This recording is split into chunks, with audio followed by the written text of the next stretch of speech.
This is wonderful, and thank you all for coming. I hope that, yeah, I'm a bit overwhelmed really. I think there's 64 of us here today to share the question and answer session. So my name is Tom Heller. I know some of you, and the others I hope to get to know as well eventually, or with your questions and answers today. So we've all had the experience of watching this remarkable documentary, really, and so now's our chance to have a time with, first of all, with the filmmakers, just for a few minutes, just to find out their experience of making the film, and then focus seriously on the people who the film is all about, the communities and the community leaders from the Black, Asian and minority ethnic groups in Sheffield.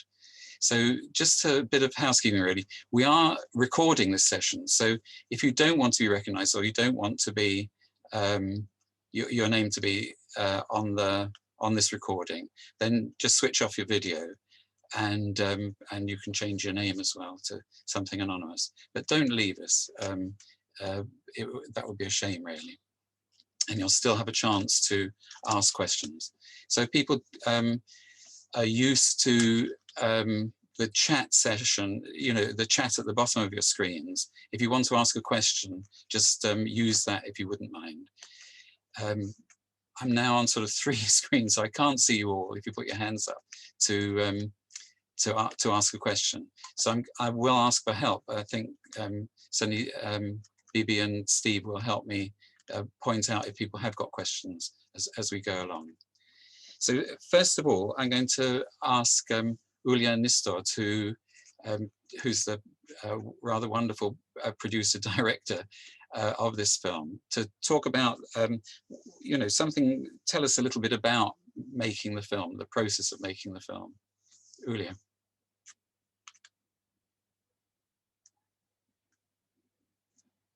You're muted. There we go. Hi all, thank you all so much for joining us today and for watching our film. I hope you all enjoyed it. We certainly enjoyed it so much to make it, and it's been such a learning experience for all of us to meet all these inspiring people, all the community leaders that we have on there now, and to learn all about their communities and what's been happening. So it was rather difficult to make this film because obviously we've been making a film about the pandemic in the midst of a pandemic. So it's been a bit of fun. It's been very different to what we're all used to. We're all having a bit of background in filmmaking or in journalism, and it's nothing that we've done before, but we pulled through. So it was really interesting to do the social distancing on set, to disinfect everything all the time, to kind of stay at a distance from people, and then to edit it all over Zoom. And I just wanted to take this moment just to say again, thanks to all the crew who's put just so much effort into it, and also thanks for all the leaders that have opened up to us and opened up to us about their experiences. I don't know what else to say apart from just saying that what you've seen there on screen, if it's touched you, just imagine how it felt for us to actually be there and hear about all of these issues that, like the community leaders have pointed out in the documentary, have been there for decades. And as unfortunate as it is, it took a pandemic to finally be listened to. And I'm so glad that they've come together and founded this action group and united, and they finally started to being listened to. And I'm so happy that we had a chance to help them and help their message to be distributed even further, because I think they're an example for all of us. Thanks, Ulya. I'm now going to ask Alex to just give a little bit of a background, a couple of minutes really, on how the project started and her role in it as well. Alex. Thank you, Tom. Yes, so it all started about back in August last year.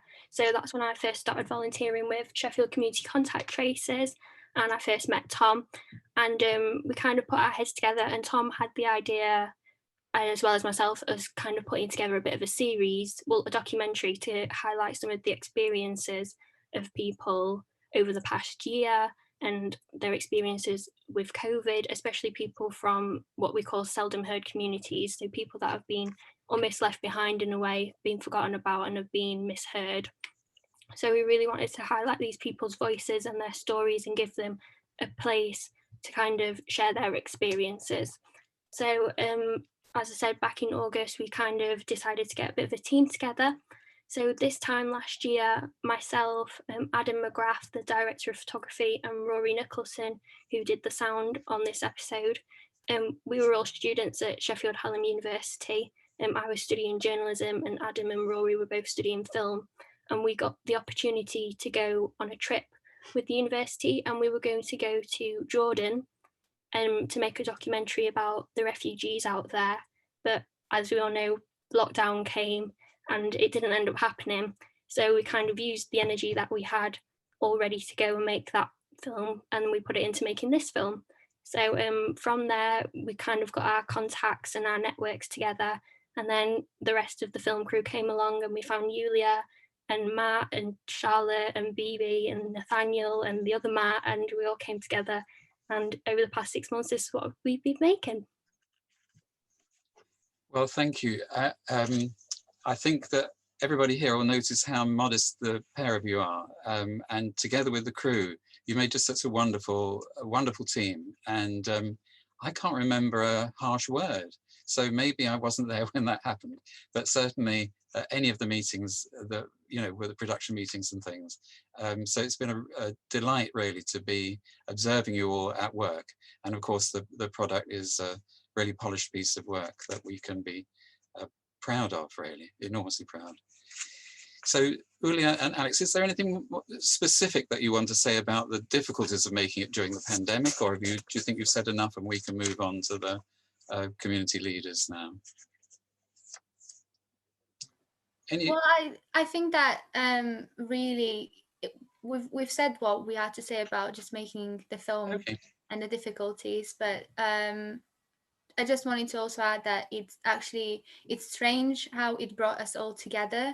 And although we did all these like Zoom meetings instead of actually meeting in person, what it's usually the norm for making a film, I feel like we managed to connect in a different way all together, and just working harder to find people and get a bigger crew to join, and we got working on finding new people. So I just wanted to say that we came together, and that's just such a wonderful thing that we did. Excellent, thank you. So now the focus moves to the community leaders themselves. I'd like to start with asking Abdul Shaif to just say a little bit about his experiences and the leadership of the groups that have been brought together through the pandemic. Abdul. Hi, good afternoon, everybody.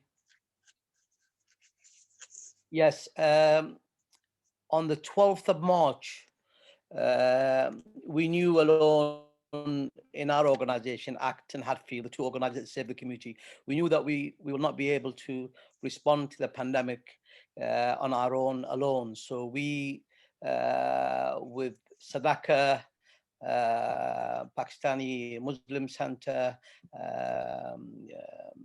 Dhaka Advice Service, Israq Somali Community, and many other groups, including Mums United, we were able to formulate and organize ourselves in a way that we couldn't alone. We knew that collectively we could respond better to the pandemic. And that's how we established the BEMA COVID-19 group. And 12th of March is quite early. The system hadn't woken up then, in a sense, and we knew that we were alone, but we knew that our community required food assistance. We knew that our community required counseling advice. Most important, we knew that people in our community required a connection with someone to talk to, because the pandemic caught everybody by surprise. And hence the group began its food parcel delivery.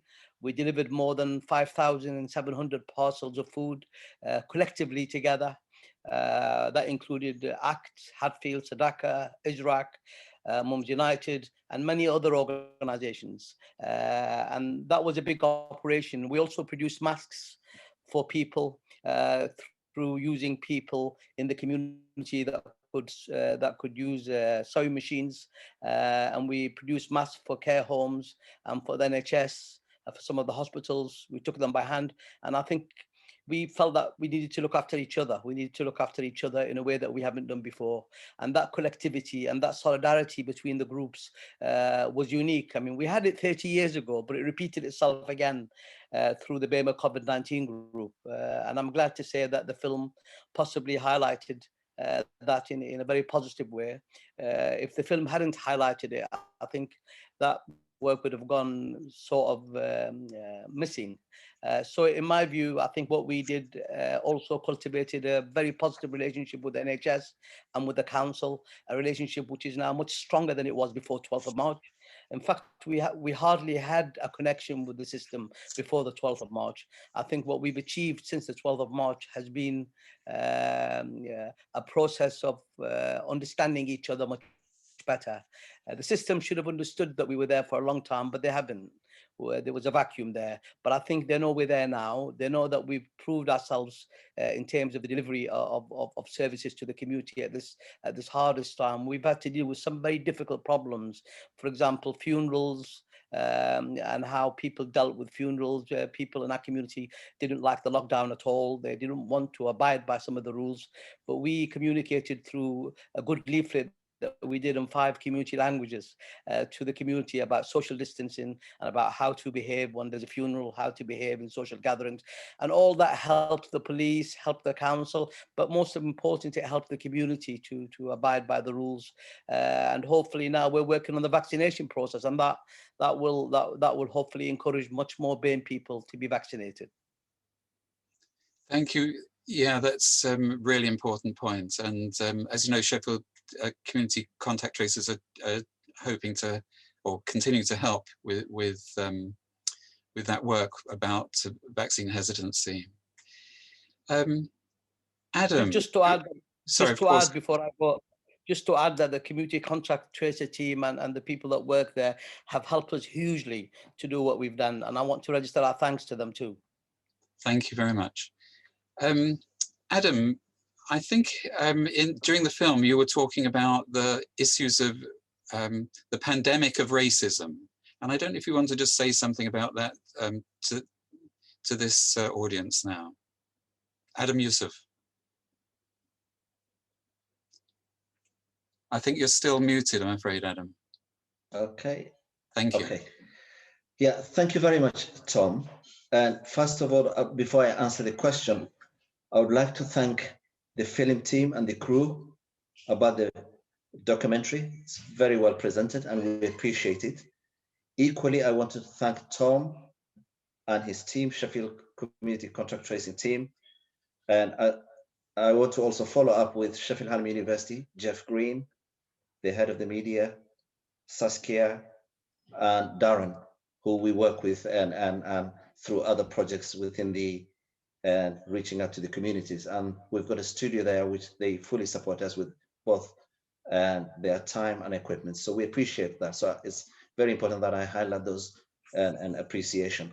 But coming back to the question, I think following up with Abdul, Dr. Abdul from ACT and Hatfield, I think what was important is when we came together, we knew each other, as Abdul said, going back 30 years ago, because we came here in the 80s and 90s, we were working together. Hence, when the pandemic happened, we all went on our way. And then what brought us together was the pandemic. We tried to mobilize, come together, and then deliver the best we could within the limited resources we had.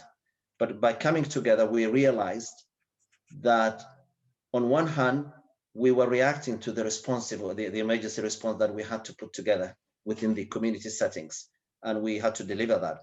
But on the other hand, when we had conversations within the Burma communities, we realized that we cover citywide. In the case of Israq, we are based in Cemetery Road. I mean, you have the PMC at Woodburn Road, Atacliffe, and the Yemeni community, and Fairvale, and Sadaka in the middle, in Wicca. So geographically, in the city of Sheffield, we covered citywide, and in terms of delivery of services within the Burma communities. So when we came together, the conversation we had, we came to realize that we were under-resourced for many, many years. For the last probably 15 years, we were chronically under and resourced within the local authority. So we were underinvested. So hence, when we were delivering the reactive response, on the other side of the scale, we were completely not supported. Local authority completely overlooked us, the mainstream, and no funding or resources have been going to the Black community. So in the case of the Somali community, we have a listed grade 2 building in Cemetery Road. We had no staffing. We've just recently secured 2 posts part-time from the trust. We had, so you can imagine a size of 7,000 to 8,000 population of Somalis in the city who have no core funding to deliver vital services to the community. So when I speak about the Somali community, that reflects to the wider Bamir community, the Yemeni community, the PMC community, the Pakistani, the Afro-Caribbean community, other African communities in the city. So we came to realize that although we occupy large listed grade 2 buildings across the different parts of the city, we had no core staffing. We are all volunteers. I'm a trustee, stroke operational staff delivering on the ground. So that meant we had to roll our sleeves and deliver those services. So coming back to the question is, we are chronically underfunded. We don't want to dwell on the negativity, but those are the realities. It's not just being a negative, it's being factual and reality that we are under investment, but hence we were positive. In a sense, we drew strength from each other and came together to deliver vital services. So we said we are at a stage where we don't have to moan and complain, just deliver the best we could in the circumstances. But going forward, when we came together, we put a strategy document, and hence we are now working with the public, the NHS, the local authority, the Sheffield Community Contact Tracing team, the Voluntary Action Sheffield. So we are playing a vital role in terms of looking forward and being constructive. So we want to be representative in those key decision board meetings. Therefore, our voices are heard and we can raise the issues of concern within at the right forums, but equally be constructive and play an important role. We don't want to be perceived just being a BEMA. We are local citizens of Sheffield. That's how we see ourselves.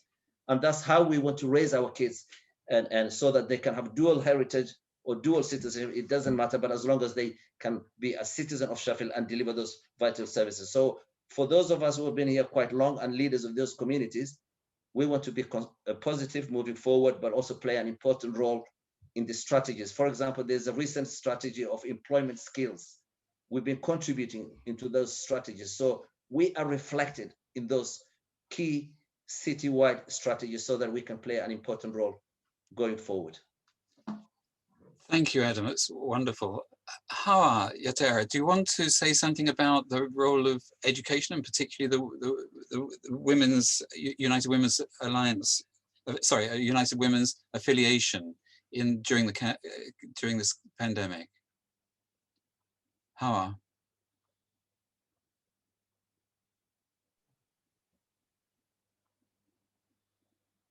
Good afternoon, everyone.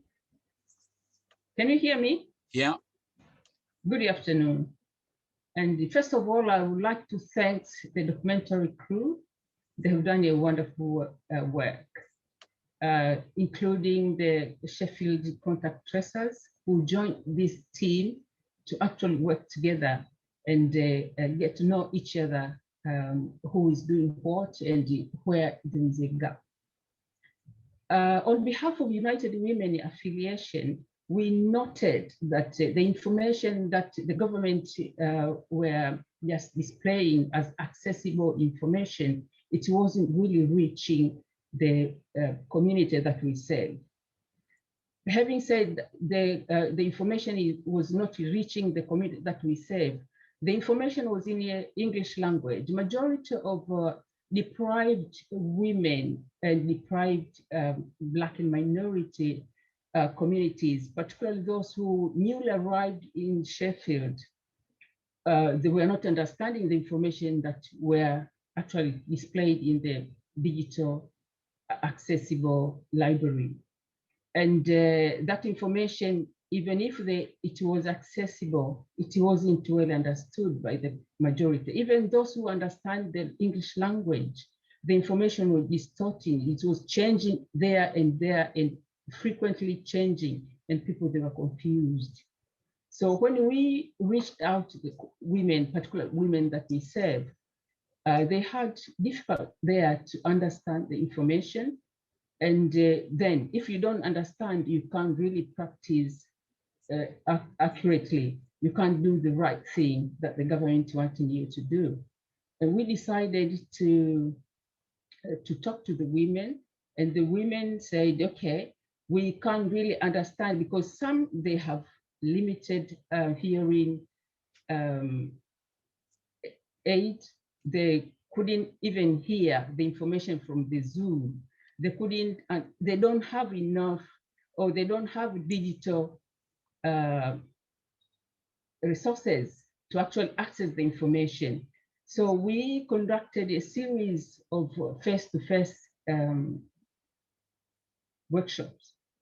And within those workshops, we engaged even the health advisors from the local government to deliver and to deliver the information that the government wanted the population to understand. And from that series of workshops, the women that we serve, they came up with a strong message, well understood messages, and those who couldn't understand in English language, I understand that the local government translated the 5 native languages, but we found there is a gap of some of native languages like Congolese, Swahili, Lingala, and the Congolese, Lingala, Swahili language were missing in the list. So within our volunteers were able to speak those languages. So translated the information in native language to make it clear to the community that we serve to understand. And that made it very easier for them to understand and actually following and practicing what government wanted them to do. And we were able to save quite a number of people to practice what the government wanted them to practice in terms of social isolation, mask wearing, and hand washing. Okay, thank you so much, Howard. Oliver, do you want to say something now about developing on some of the themes that you started to introduce in the film, especially sort of the history within Sheffield of being not heard, not listened to? Yeah, can you hear me? Just bear with me. Yep, that's good, that's good. Yeah, thank you, Tom, thank you. I want to start first of all by giving a big thank you to the whole team for the outstanding community movie that we have just all seen. I will start as well by talking about leadership, because it's leadership that has led all the community leaders to the place where we are now by looking back into all the issues that have been in the city for over 30 years. And those issues have never actually provided solution. That's why we're here, and the issue and the problem are still current for us. Then what we did first was to identify those issues and then be reflective and collaborative among ourselves, community leaders, to solve the problem. Problem solving was at the heart, and those issues have to do with inequality. Inequality still exists in our community, and those issues those issues in relation with communities is exactly what we are trying to achieve. That's excellent, Oliver. Thank you. Now it's time, Muna. I think you are the last of the major contributors to the film. I mean, I've watched the film a number of times now, and I can't help being affected when you are emotional about the effect of the COVID virus on your communities. So I wonder if you want to just expand on that a little bit. I can't see on my screen, Muna, but I know you're here. Thank you. I want to first of all thank the team that did the film. I must say, I think I frustrated many of them while they were going through those interviews with me, in between volunteering and the food parcels and the. So I just want you to. I want to thank you all for all the hard work. Yeah, I think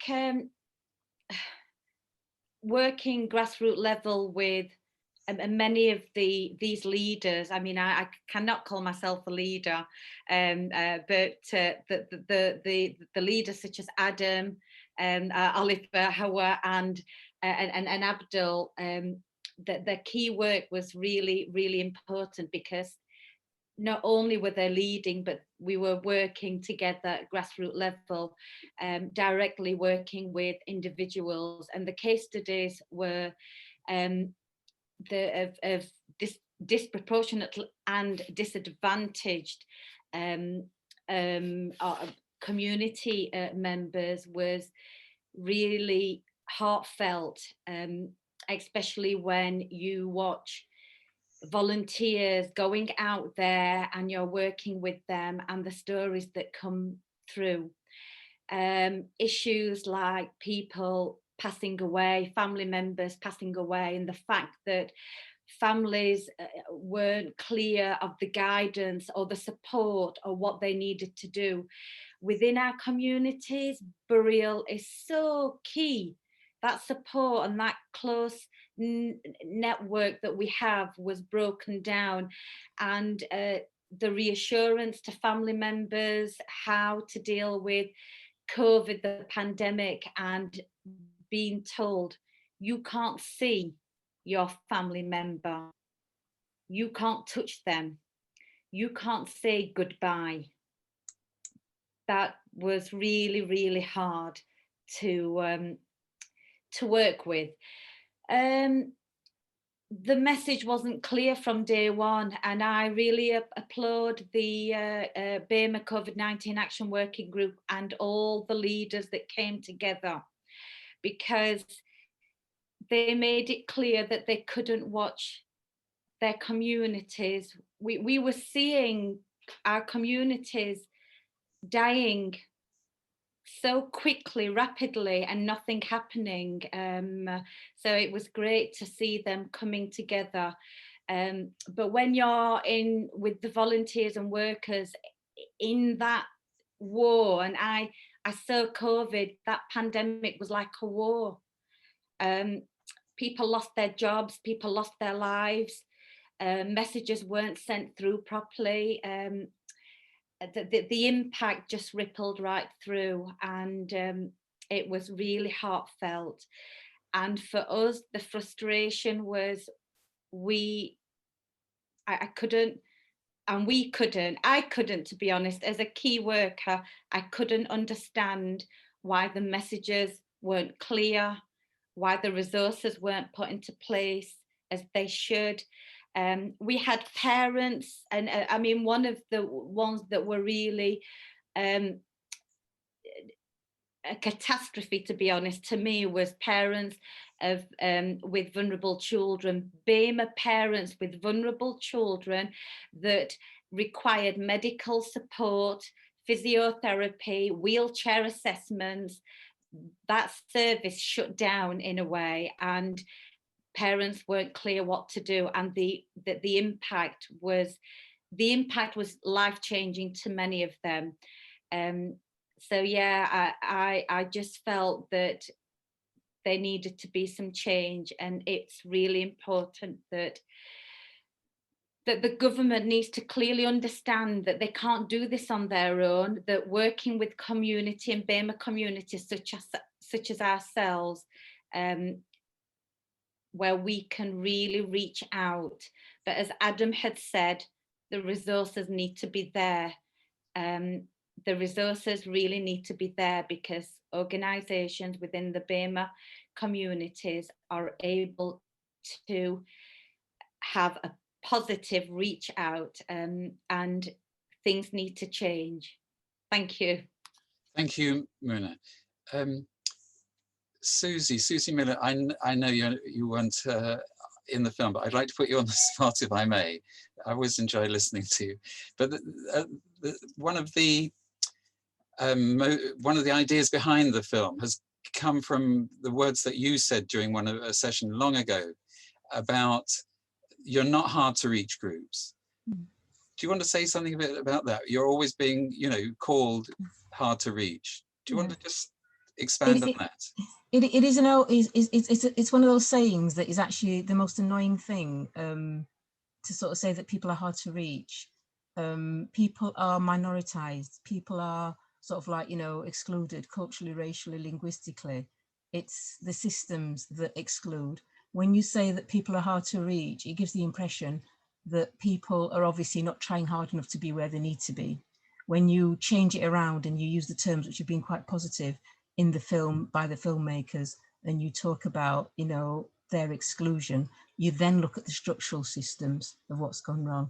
And, you know, working as Adam's talked about, you know, with communities that have been profoundly affected, you know, across the communities, all of the communities, by, you know, mental health, by the stress, etc.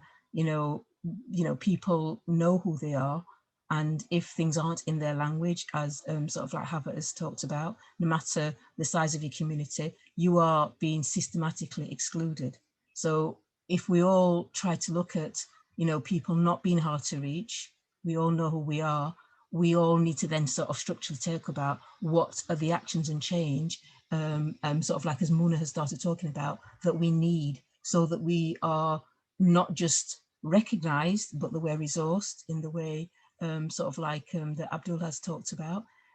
As Olivia said, it's making sure that we move forward in terms of sort of like, you know, noticing what we can do, but being really clear about us not being hard to reach. We are people that sort of like, with the resources, with the recognition, with the right voice and influence and the right support and connectivity, we are part of the citizenship, which sort of like has been stated really powerfully and clearly by Adam. Thank you. Paul, do you want to ask your question directly to the community leaders who we've heard from? You're still slightly muted. There you go. Hi, yeah, thanks ever so much, filmmakers and everybody who's done this. Wow, what an impressive team, all of you, everybody. It's fantastic. I just wanted to ask how people want to use the film in campaigning for, you know, fair resources for the different communities, and, you know, how can we? I think it's a challenging and, you know, abrasive title that you've chosen, which I like. I think it's good, but it is challenging to who? To the local authority, to, you know, voluntary action, Sheffield. I don't know. How can we use this film and the ones that are following after in campaigning is my question. So Abdul, are you happy to answer that? How do you think the film could be used by your groups? It's you can use it in whatever way you want. It's now, you know, the partnership is handing it to you. How would you like to see it used to effect? I think the fact that we're talking about it now is part of that process. So sharing it with other people in Sheffield is important. I think that, as I said in the meeting yesterday, we need to think of part two. And I think the work that we in the community are doing to encourage the vaccination process and the speed of it is also critical, and that we need to capture that as well, because we're using local imams, local mosques, local churches, local shopkeepers to try and help us in that process. And I think that in itself would bring in more than just the community organization, but bringing a wider set of people from within the community that are working with the system. I think you're absolutely right, Paul, but we do need to get the system to not just to recognize our work, but to see that we did this work at such a crucial time without resources, like Adam said. Yeah, it's about time that these community organizations are properly resourced. I mean, he's absolutely right, Adam. We've got 5 buildings, and each one of us, when we meet, we're talking about those buildings falling down.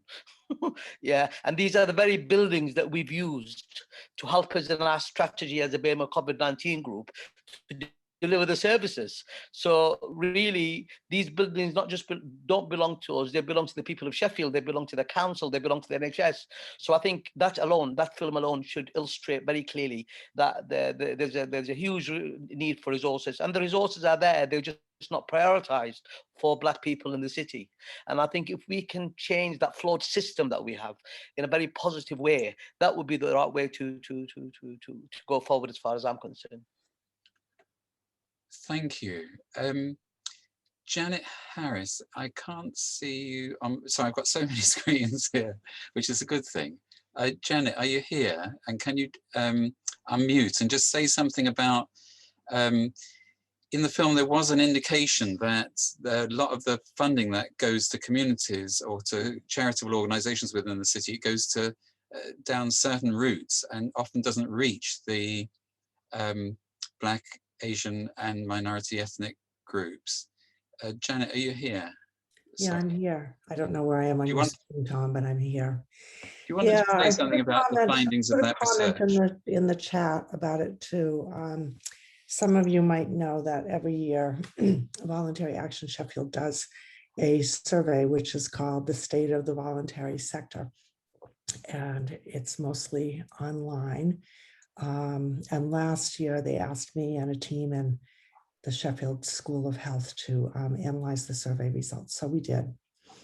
And one of the things that came out from a lot of comments, so many comments, that I sent the comments back to Maddie DeForge and said, what do you want me to do about this when we presented in the report? Because these comments were very, very blunt, okay?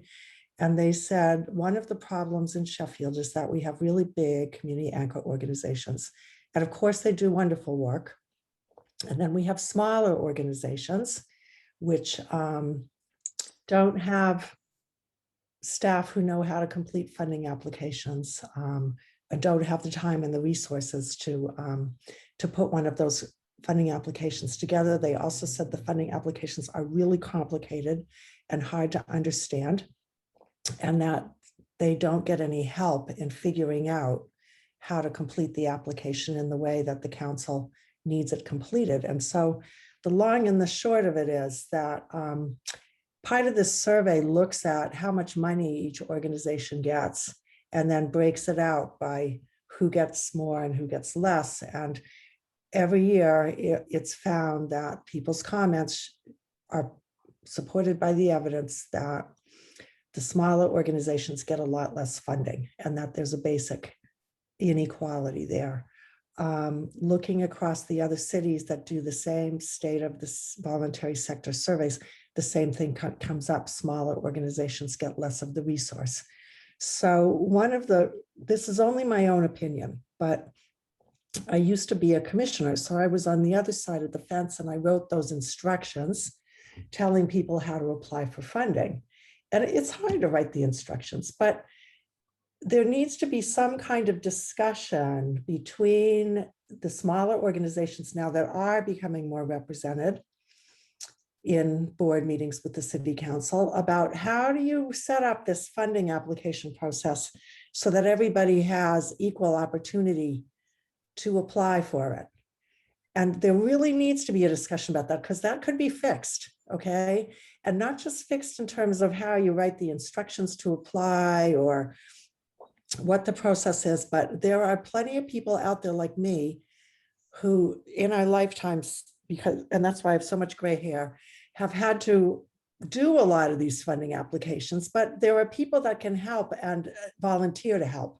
And so we also need to set up this network. I do some of it now with Darnall Wellbeing, but it's easily set up to find some of these people. And then when the calls for the funding come up, to partner up with those people so that you can get the applications written in the way that they need to. So that's all I want to say about it for now.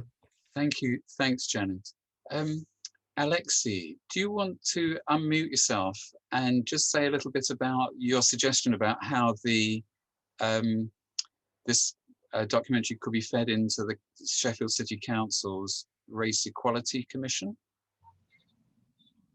Yeah, thanks, Tom. I've just sent the link to the commission to Alex. but it's calling. Can't have too many everybody. Alexes, I always understand. Alex Cut, yeah. Yeah, so it's a fantastic video, and you know, really great to see everybody here, and yeah, I think, is it all right to just say some of the things that we found as well at City of Sanctuary? Please do, Alex. During the pandemic. Thank you. So I think when the pandemic first started, I think the experiences for people seeking sanctuary are very similar in that the information from the council and the government wasn't accessible for everybody, sorry, and it wasn't translated into other languages, for example. So there's a lot of organisations which stepped in to do that, and then we tried to disseminate that information. But ongoing, it's still a real problem from the perspective or for trying to access like council services such as housing, even like food banks independently for or registering on property shop, ringing the council phone line. If you've got a number that's just in English and it's a multi-option, press 1 for, press 2 for, that's inaccessible straight away. Websites, they're inaccessible, especially for people that asylum seekers, for example, they don't get provided with data, they don't have Wi-Fi. In a pandemic, if they've got nowhere to go, that is a massive barrier to accessing anything. We've heard from people that interpreters are not provided when they should be provided by organisations and the council statutory organisations. There've been people struggling to access free school meals or support with homeschooling. And yeah, I just wanted to echo what everyone said, that you know, people seeking sanctuary and framework communities, well, they're excluded because of institutional racism. And in the case of people seeking sanctuary, it's the hostile environment, which has institutional racism and white supremacy and British exceptionalism at its core.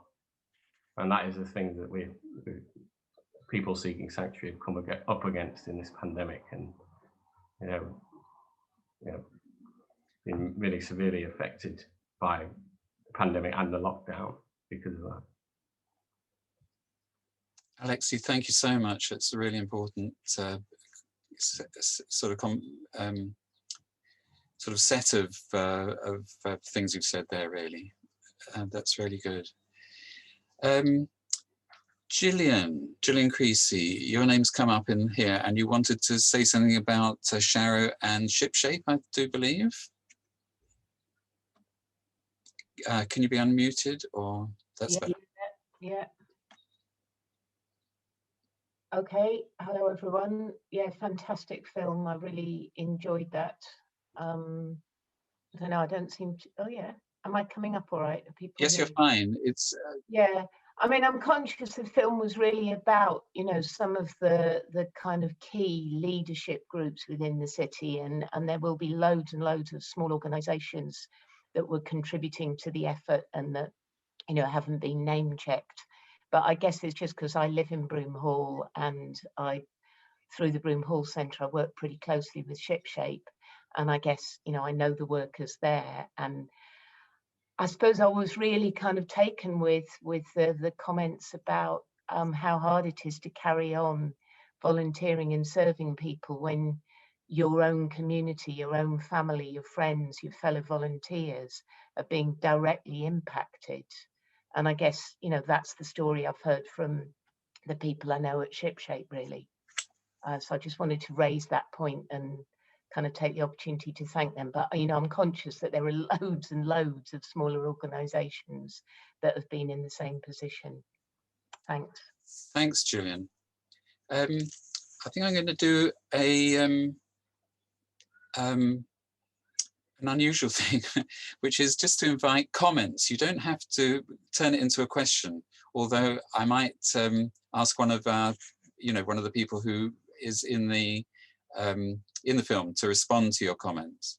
So other people who want to just say something, not necessarily about the film, but maybe just the way that the COVID experience has affected people from the communities we've been talking about. Maybe some of the things that seem to me have happened are that as well as the very most tragic things have happened to the community, there have also been good things. And the way that Abdul and the others have brought together these, the communities has been a positive that's come out of it. And long may that continue. But I wonder if there are contributions that haven't appeared in the chat yet, and that people just want to either raise a hand or make yourselves known in some way, and then we can hear from you.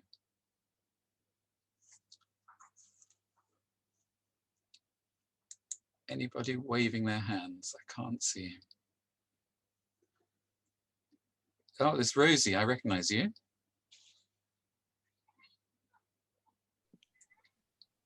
Hi. Thanks everyone, that was a really great film. I just wanted to say, I know somebody in the chat said, oh, we're fully paid up members of society. I just wanted to add, even if you haven't paid anything in to society ever, in terms of if you can't work, if you have claimed benefits more than you've put in, or what have you, whatever, I don't care. You're welcome here in Sheffield. It doesn't, everybody should be welcome in Sheffield. Everybody should be welcome in the UK, and it's a reflection of, the cruel times that people feel like they have to sort of say, oh, we contribute. I mean, it's great that people contribute, but that's not the be all and end all of being a citizen. Okay, thanks, Rosie. Anybody else? Not quite sure how you'll make yourself known. Hi. Karine, hello. Hi. Rosie. Please go ahead. Good to see Rosie. Okay, yeah. So I put the comment about we're fully paid up members of society, and it's got nothing to do with money. It is just on a basic human level. We live here, we all contribute. You don't have to work to contribute to society. People have come, we're not just the colour of our skin, is what I'm saying. We have been here, for many, many, many years, at different times throughout history.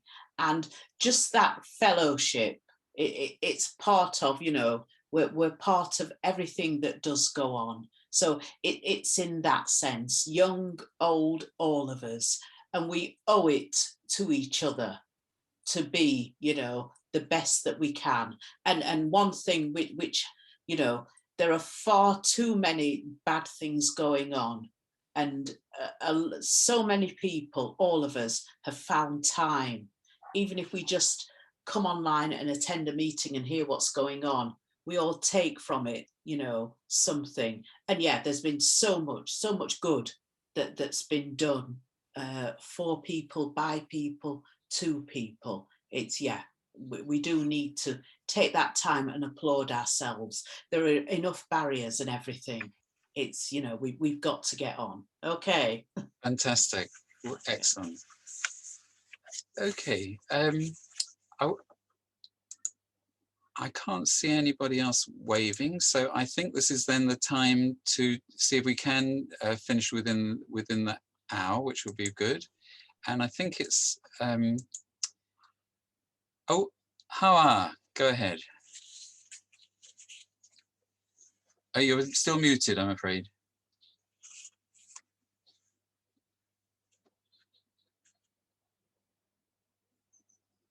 Hello.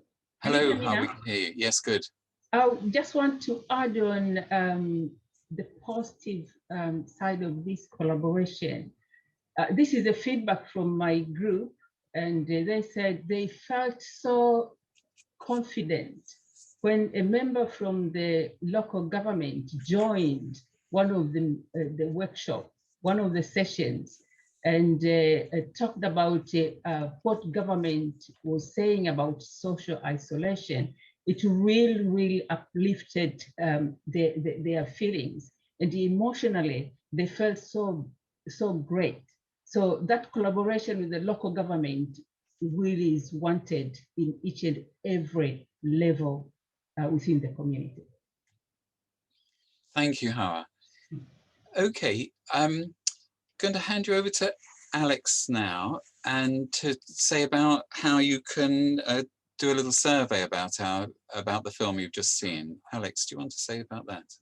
Yeah, so Bianca is going to put a link in the chat for everyone just to fill in a little survey, just to let us know how you found the session, if you learned anything useful, and how you are going to use that information. So if you just have a look in the chat now, there should be a link to that.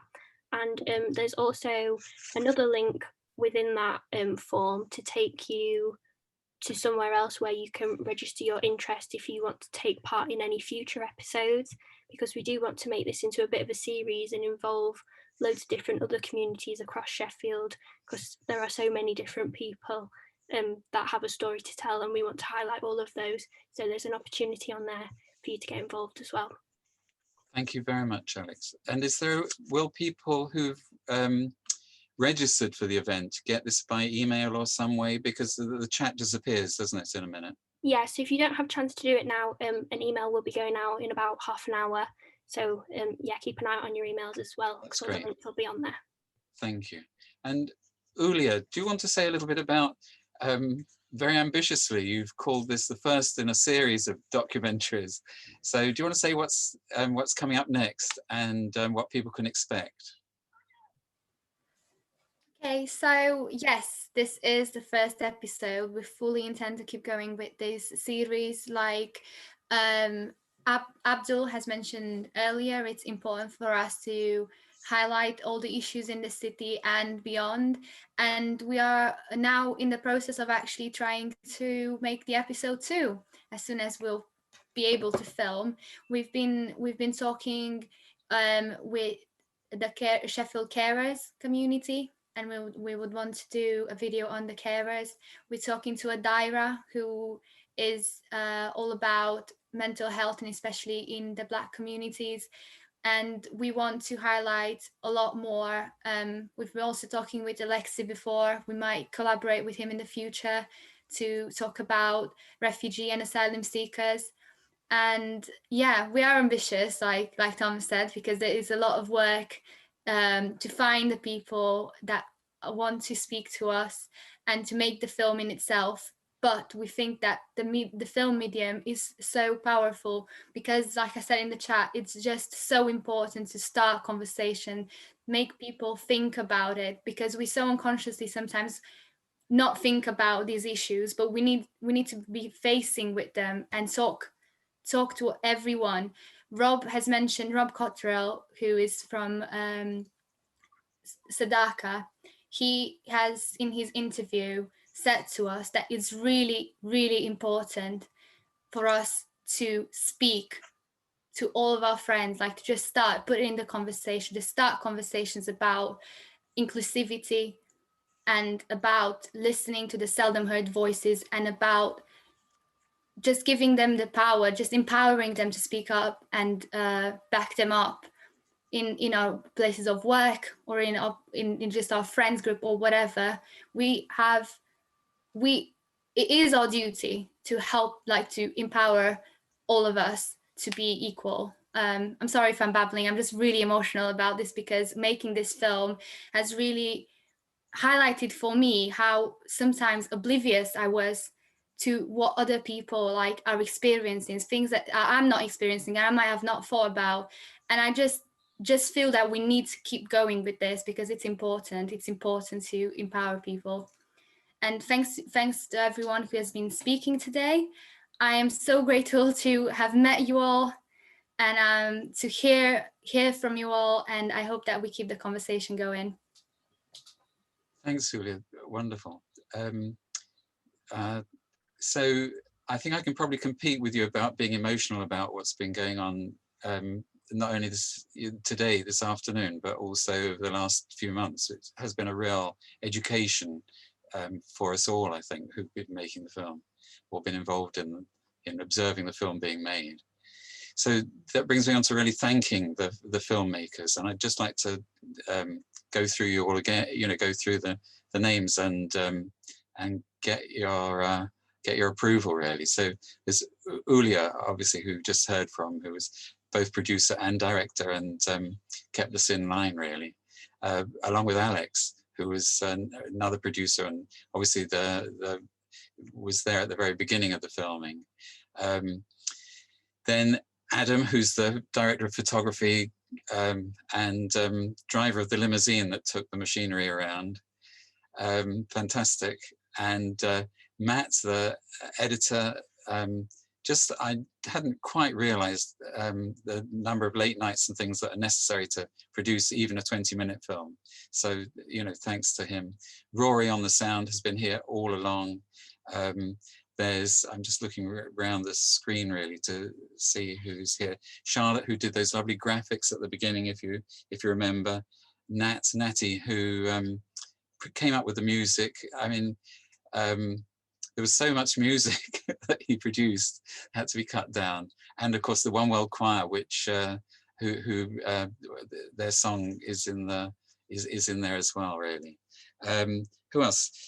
Matt, I don't think he's with us today. A second Matt. You never have too many Matts. Who's the colorist? Who knew that you need one of those? I think is that everybody.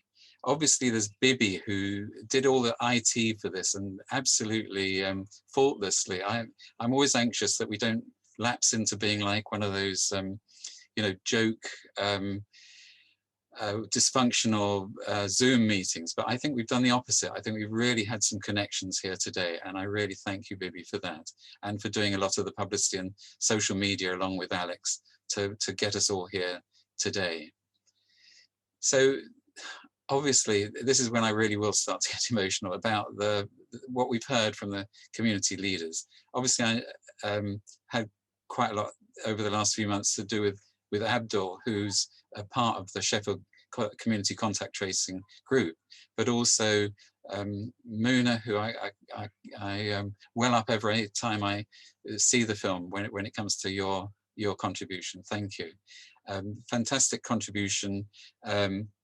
Also from Hawa and from Oliver. I just love it when you get, those bits where you let your emotion come through, and a bit of anger hasn't gone unheard. It's really important, and I thank you for that. Who else? And Adam, of course. And again, really fantastic. Thanks to you for doing for many of the themes in the film are reinforced by your points, and I really appreciate that. It's also really important to acknowledge that none of this would have been possible without good old Sheffield Hallam University and its inexhaustible supply of cameras and sound recording material, and I really appreciate that. And you want to know the budget for this film, don't you? And how it's all fitted together. Everyone has done it in their own time. They're all volunteers. So some people, some of the filmmakers are still at uni. Others have just, waiting, looking to develop their careers. And so I thank each and every one of you enormously for that. So I think it's time to say goodbye, unless there's final words from anybody. But I've enjoyed every moment, and this session has been really important to me as well. So thank you. Just one more Yes, final comment, Tom. Of course, Abdul. A very quick one as well. Yeah, just to say that our work within the Birmingham community is not restricted to the Birmingham community. We actually served many working class white people in Saudi Green, in share working class areas. So our work, whilst predominantly with the Birmingham community, it's also been to help all working class people who are vulnerable at the moment. I just wanted to make that point very clearly, so we don't go away with the thing thinking that we're just serving Black communities. We are actually serving all the community around us. And I want to thank Jack as well, because Jack was very generous to the food parcel delivery, and his work and his support was excellent. I just want to make that point as well. Thanks. Thank you. So Abdul, thank you so much. And I think it's fitting that you get the final word. And yeah, thank you to all the work that you've done over the decades, as far as I can see. So thank you. Okay, we can all leave, have our tea. Thanks for coming today. Thank you.